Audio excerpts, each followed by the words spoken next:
temps au service des auditeurs. Radio Forum FM, la quête hospitalier. Maxime Chassé vous aime bien. Moi de l'homme, c'est votre radio. Soyez à l'écoute aux émissions de Droits de l'homme. Soyez les bienvenus. Bienvenue à toutes et à tous. Je voudrais d'abord remercier tous ceux qui m'ont envoyé des messages lorsque j'étais dans ce centre de rééducation cardiaque et respiratoire. En tout cas, vous étiez nombreux. Je vous fais cette émission pour faire suite au portrait qui a été fait de Bernard Kolela. Donc j'aimerais mieux vous parler des deux lettres de Bernard Kolela qu'il avait adressées à Sassou Nguesso en novembre 1988 et novembre 1989. Mais aujourd'hui, je vais vous parler de la première lettre, là où il fait des propositions relatives à la crise. Donc je vais commencer par cette lettre que je vais vous présenter également à l'écran. Alors, cette lettre qui est donc signée de Bernard Kolela, ancien secrétaire général du ministère des Affaires étrangères de la République du Congo, 744 route Pudzoué, Bakongo. Objet, proposition politique pour sortir le pays de la crise. À Monsieur le Président de la République populaire du Congo, Brazzaville. Monsieur le Président, à travers les lignes qui suivent, j'ai l'honneur de vous adresser respectueusement ce que je considère comme une contribution à la solution de la grave crise que traverse notre pays. Monsieur le Président, mes convictions politiques et ma foi chrétienne, les enseignements tirés de la pratique du socialisme scientifique au Congo et une analyse approfondie de la crise à laquelle le Congo se trouve confronté m'ont amené à la conclusion suivante. Le remède à cette crise, qui n'est pas seulement économique et financière, mais aussi socio-culturelle et morale, passe donc obligatoirement par une rencontre des cœurs et des esprits entre tous les fils du pays, toutes tendances politiques confondues. Il faut mettre sur pied une structure de dialogue franc et direct. Il faut que tous les fils représentant tous les courants politiques du pays se trouvent autour d'une seule et même table. Le but de cette rencontre est de rechercher ensemble les voies et moyens qui nous permettront de sortir le pays d'une situation de pourrissement continu, qui ne peut conduire qu'à sa ruine totale avec toutes les conséquences imaginables et inimaginables, si on laisse les choses suivre leur cours actuel. Monsieur le Président, la solution des problèmes auxquels les peuples et les nations de notre monde sont confrontés se trouve dans les cœurs des hommes. Il suffit que les hommes s'entendent et se concertent sincèrement et honnêtement. Il suffit qu'ils multiplient leurs énergies physiques, intellectuelles, morales, à trouver des solutions aux problèmes qui les assaillent, quels qu'ils soient. Je vous l'avais déjà dit, Monsieur le Président, si vous vous rappelez bien, lorsque vous nous aviez reçus à votre ancienne résidence d'un Pilat, après que nous ayons recouvré notre liberté confisquée à la suite du fameux complot d'août 1978.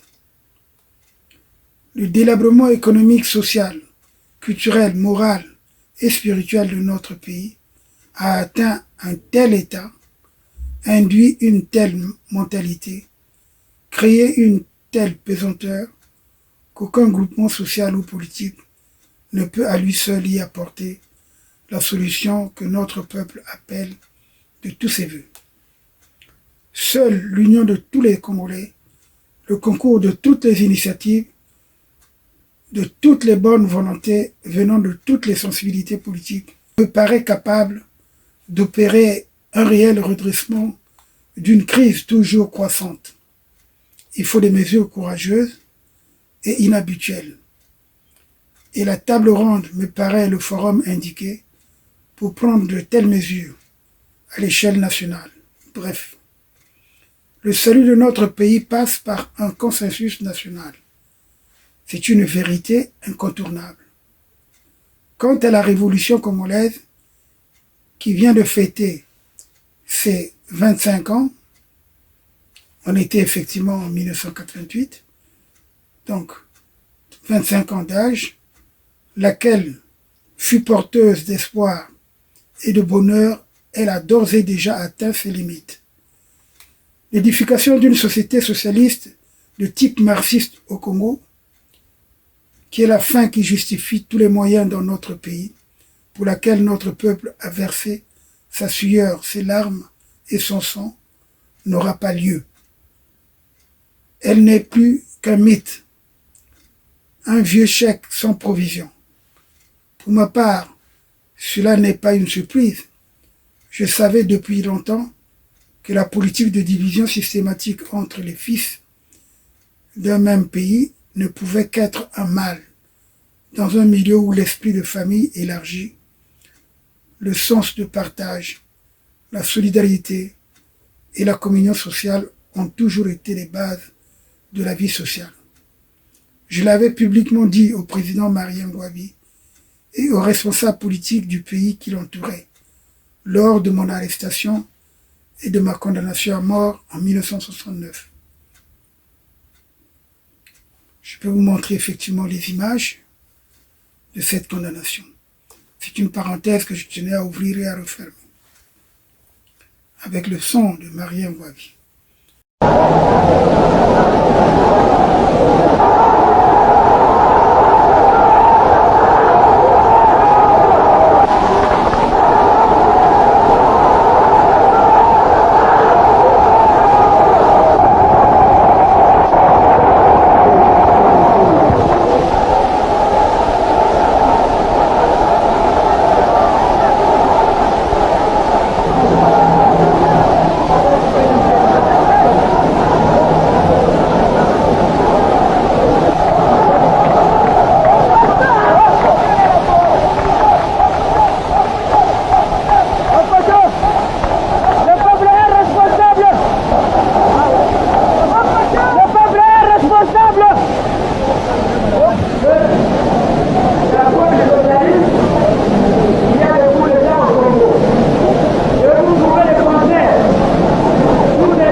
En tout cas, il poursuit donc sa lettre.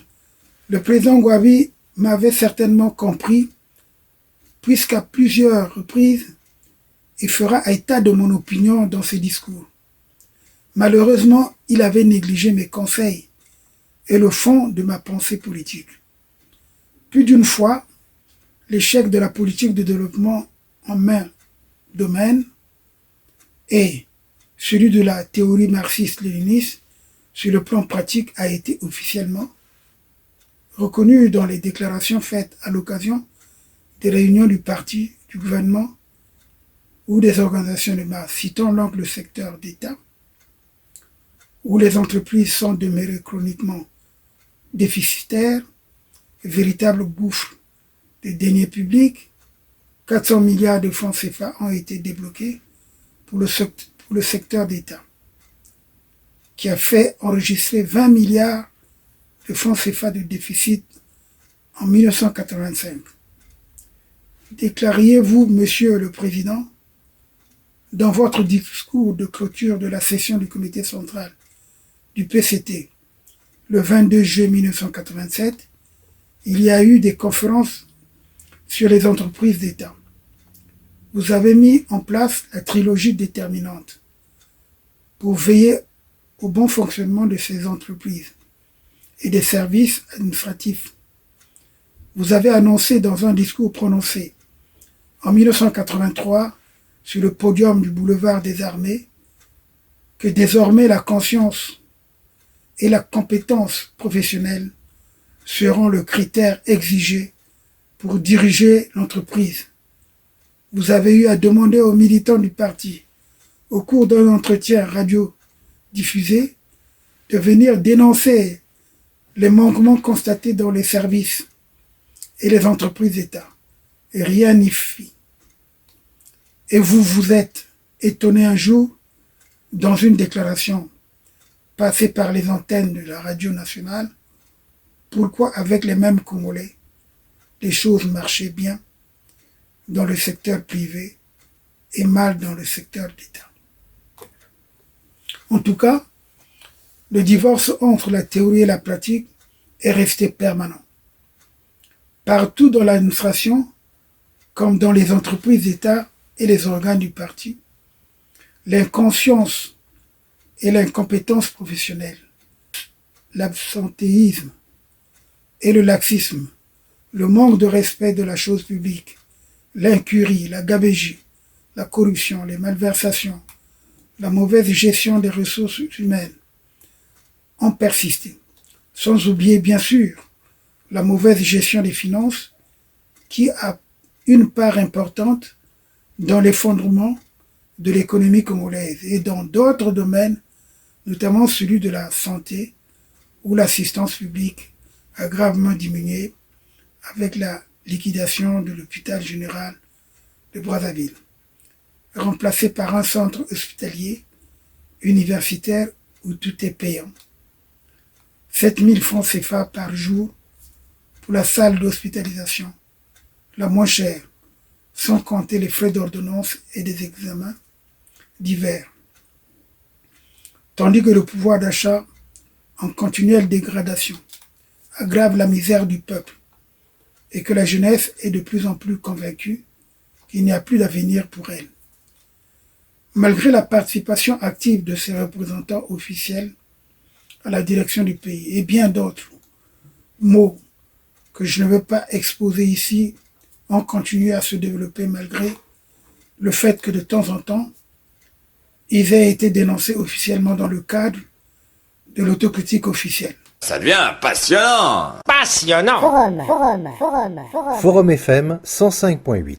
On a cette vie, mais une seule radio. Une seule radio. Forum FM 105.8.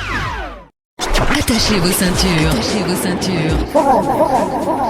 Forum FM 105.8. Vous fait voyager. Maintenant. Une autocritique qui n'a jamais produit d'effet, à telle enseigne qu'elle a même donné l'impression de n'être destinée qu'à prendre les devants une espèce de couverture subtile. Ainsi donc, le changement qualitatif de l'homme n'est pas venu. L'éducation communiste et la propagande du PCT menée de façon intensive et permanente n'ont pas réussi à transformer l'homme. Le degré de moralité dans le pays n'a fait que baisser. Le vol est presque devenu public. Dans les marchés et en plein jour, les voleurs volent au vu et au su des marchands qui n'osent pas ouvrir la bouche par peur d'être tapés par les cambrioleurs. Bref, la dégénérescence de nos bonnes mœurs, la décadence de nos traditions morales bat le plein et inquiète le peuple. Il ressort que dans de nombreux domaines, la politique du PCT a abouti à l'effet contraire par rapport au but visé officiellement. Illustrons cela par quelques autres exemples, en plus des contradictions déjà énumérées. La propagande contre la bureaucratie, qui fut l'une des cibles du parti, a engendré un inquiétant phénomène de bureaucratisation galopante. la lutte des classes s'est compliquée et enrichie des luttes tribales. Quand celles-ci n'ont pas purement et simplement pris la place de celle-là, quant à l'état de droit que voudrait être l'État congolais, il faudrait pour être crédible garantir et traduire dans les faits le respect de la loi, l'égalité des citoyens devant la loi, etc. On éviterait ainsi l'arbitraire. Et ceux ne sont pas là des mots en l'air. Celui qui parle fut libéré en août 1979 après 1 an de détention sans jugement. Arrêté de nouveau en 1982, il a été seulement libéré le 12 août 1986. Pour cela d'ailleurs, je tiens à ouvrir une parenthèse et à la refermer, c'est apporter mon témoignage. Parce qu'après ma soutenance de thèse en mars 1986, j'avais préparé mon dossier donc, pour entrer au barreau de Brazzaville, qui n'était pas encore pratiquement un barreau, qui dépendait de la cour d'appel. Bon, j'avais déposé en fait mon dossier et puis également mon dossier pour enseigner à l'université. Donc pendant cette période. Et comme j'étais déjà en plein dans les questions des droits de l'homme, à l'époque, je crois que le secrétaire général de la présidence, c'était Gérard Bitsindou. Et puis le directeur du domaine présidentiel, c'était le colonel Buissamatoukou.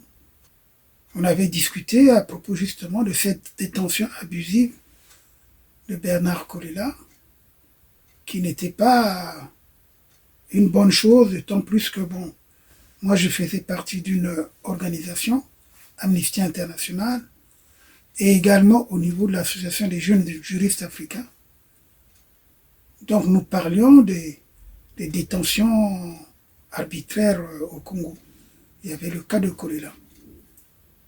Et puis, c'est en ce moment-là d'ailleurs, j'étais surpris, donc avant l'anniversaire de l'indépendance ou de la révolution, Bernard Kolela sera libéré avec certaines personnes, sans jugement d'ailleurs. Et à l'époque, Bernard Kolela, le pauvre, il vivait au village d'Anselé. Il n'était pas à Brazzaville. Donc je poursuis maintenant sa lettre et j'oublie d'autres exemples et j'oublie aussi les traitements dégradants pour la personne humaine qui accompagnent les incarcérations.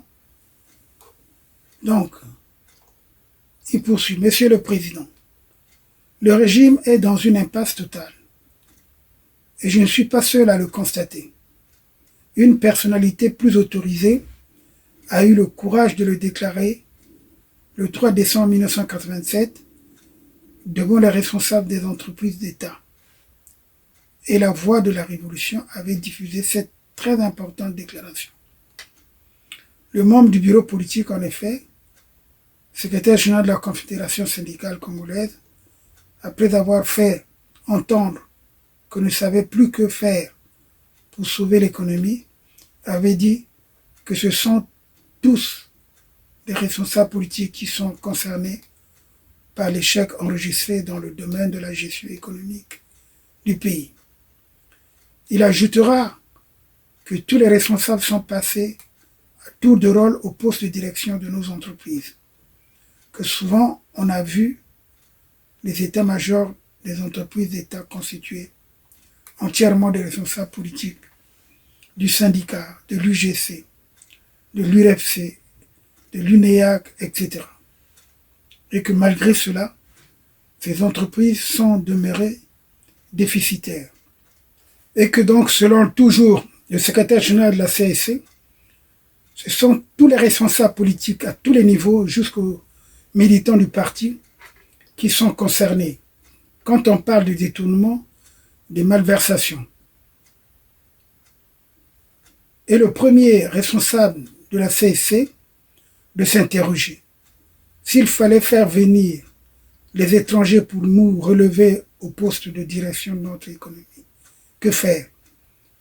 Nous nous trouvons dans un véritable imbroglio. Devait-il conclure? tout en recommandant de prendre le taureau par les cornes. Oui, que faire? C'est à cette question brûlante que devrait répondre la table ronde que je vous suggère d'organiser pour une concertation nationale.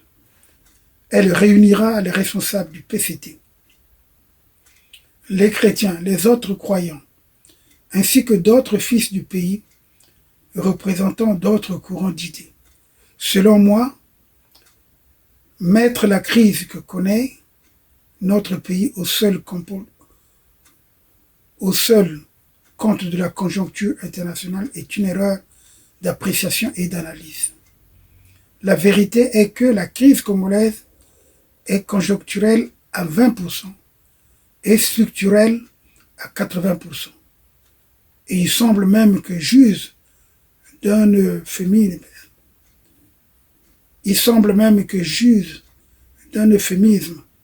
Dans ma propre appréciation.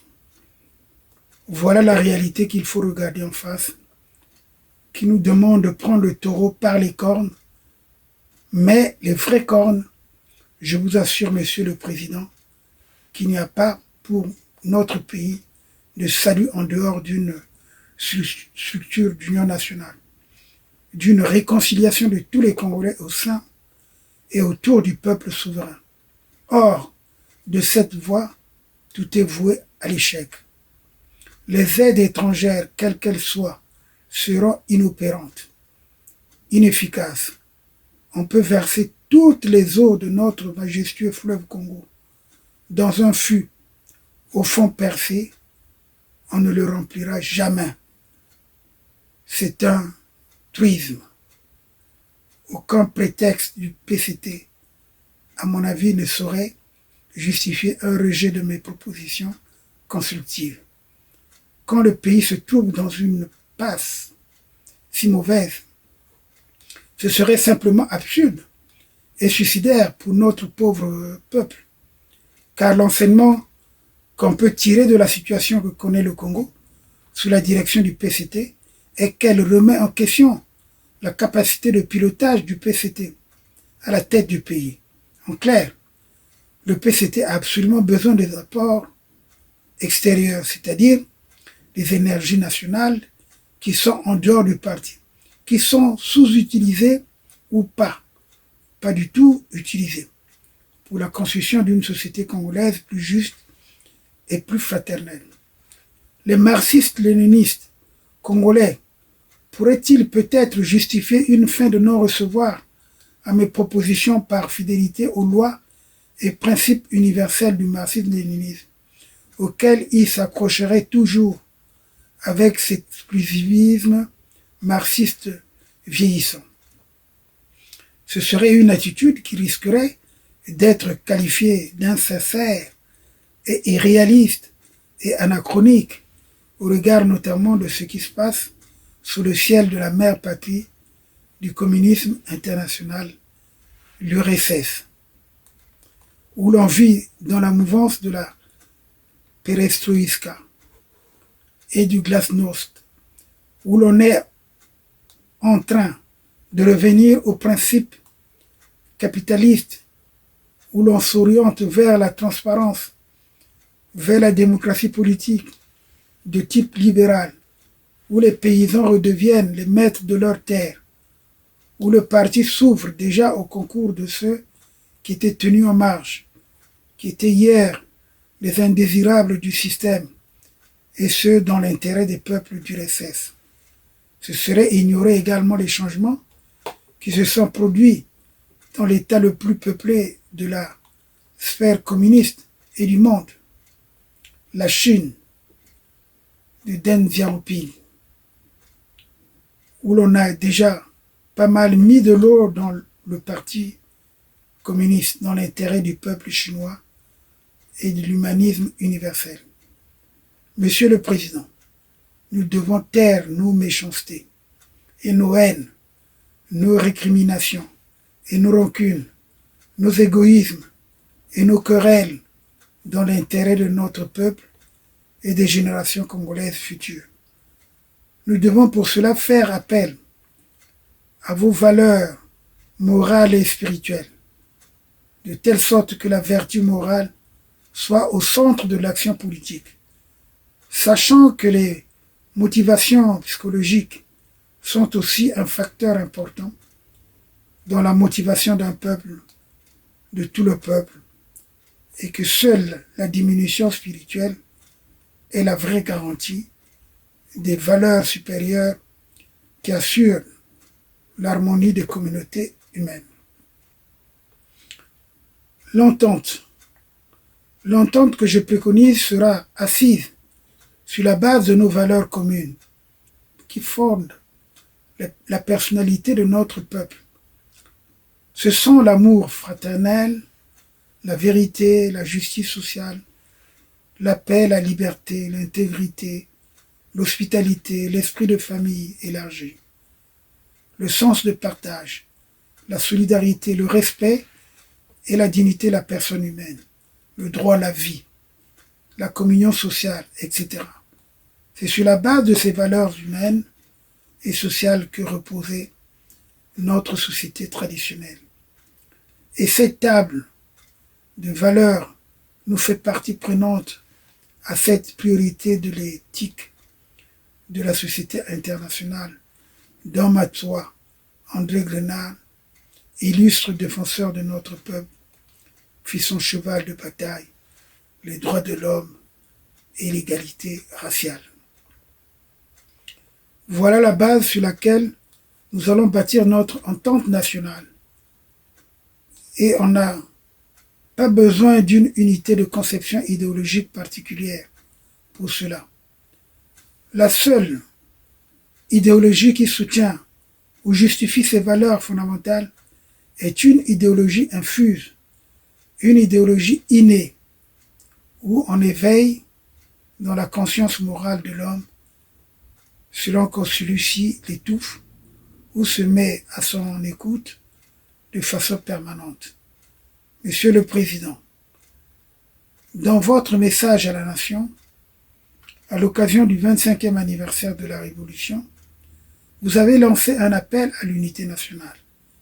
Je peux donc me permettre de dire que nos idées se sont recoupées à ce point de nos réflexions. Aussi, ai-je voulu seulement, par cet esprit, manifester mon souci de voir cette idée concrétisée et utilisée dans un sens qui réponde à l'attente de nos populations et éviter ainsi les sentiers déjà battus des conférences nationales et du parti, dont tout le monde sait qu'elles n'ont rien donné par la suite.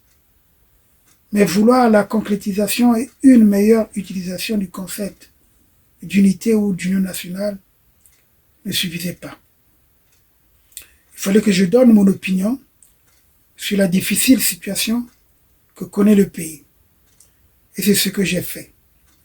Monsieur le Président, tout au long de ma lettre, vous n'avez entendu que la voix de ma conscience, celle de la vérité.